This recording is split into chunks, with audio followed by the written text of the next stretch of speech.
Now, the notion of the Holy Roman Emperor and the Holy Roman Empire does not last much beyond Charlemagne. After his death over the course of the 9th century, his empire is broken up. His successors are not able to carry on that title. But then we get into the 10th century.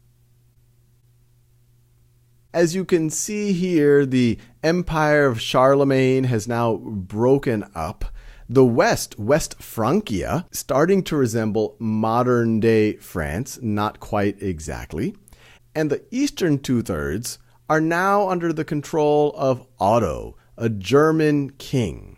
And because of his ability to offer protection and, frankly, just his power, he is crowned Holy Roman Emperor. One of the reasons why this is significant, once again, it's saying, hey, the Byzantine Emperor isn't really the heir to the Roman Empire. It's this Holy Roman Emperor.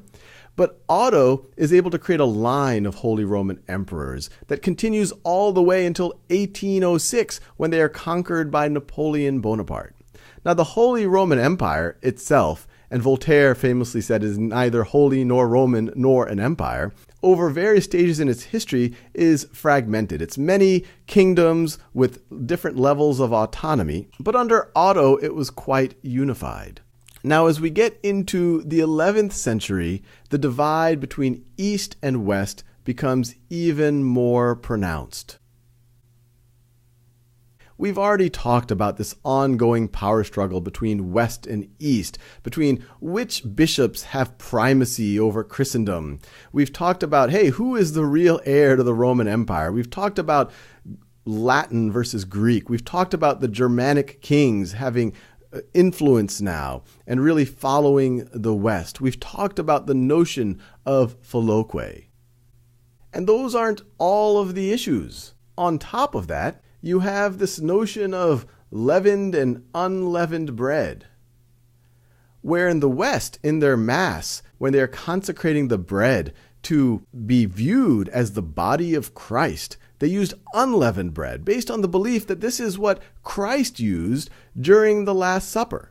In the East, they said, no, we have agreed to use leavened bread. And so this is one further tension. Now, even more than the actual issues are the sense of, well, why do you think you have the right to tell me what to do? And as we get into 1053, you have what are known as the Latin churches in Constantinople being shut down by the Patriarch of Constantinople, Patriarch Cerularius or Carularius, saying that, hey, these guys are going against what is actually acceptable in Christianity. Now, in retaliation, you have Pope Leo IX shutting down what would be known as Greek churches and how they practice in the Italian peninsula, either closing them down or forcing them to practice the way the Latins practice. Now, there's a whole complicated series of events as we go into 1053 and 1054. Letters are sent back and forth. Eventually, Pope Leo IX sends a delegation to Constantinople. Part of it is to see if they can coordinate against Norman conquerors on the Italian peninsula, but part of it is also to make clear what Pope Leo IX believes, that, hey, you have no right to criticize us about this unleavened bread. You don't have authority over us. I am the Pope in Rome. I have the seat of Peter, first amongst apostles. And the leader of the delegation is a particularly proud and principled individual. When they go to Constantinople, Patriarch Cerularius doesn't even meet them, essentially is rebuffing their demands. And so because of that, that delegation decides to excommunicate Cerularius, the Patriarch of Constantinople, the leader of what is now the most important church in the East. Remember, the other significant centers of Christianity are now under Muslim rule. Well, in retaliation to that, Patriarch Cerularius says, hey, you can't excommunicate me. In fact, I'm going to excommunicate you. And he excommunicates the delegation. Excommunication says, I am saying you are no longer part of the church.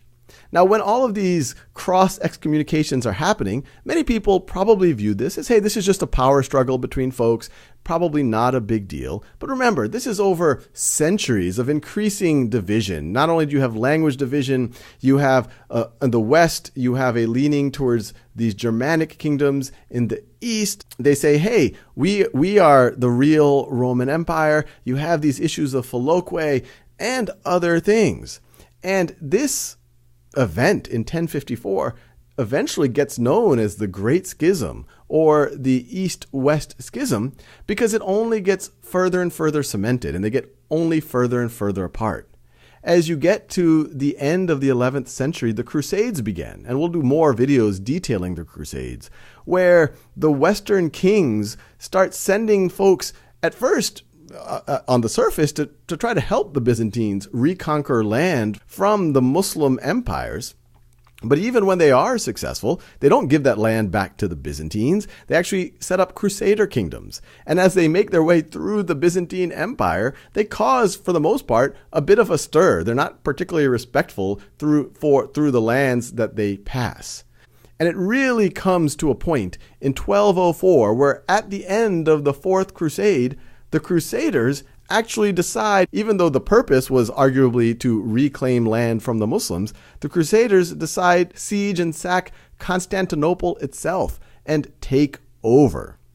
Now, a few decades later, the Byzantine nobility is able to retake it, but that kind of cements the difference between the Latin and the Greek church, known today as the Catholic Church, followed by roughly 1.5 billion people, and the Eastern Orthodox Church, followed by roughly 250 million people.